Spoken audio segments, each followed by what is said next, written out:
sa Ginoo. Bulan ikaw nga malukong sa Ginoo, nga nagalakaw sa iyang kadalanan, kay nagakaon ka sa bunga sa imong inuhatan.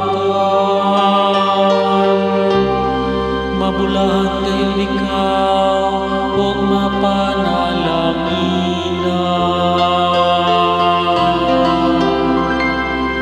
Bulan sila nga mahadlokon sa Ginoo.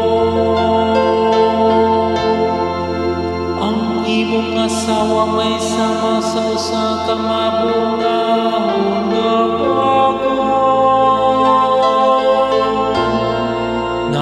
sa tukaran sa imong balay.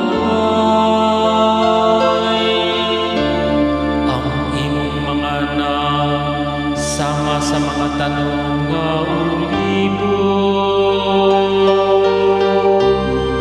libot sa imong talan. Bulan sila nga sa Ginoo. Ania inguni pagpanalangin ng tao nga madlukong sa Ginoo.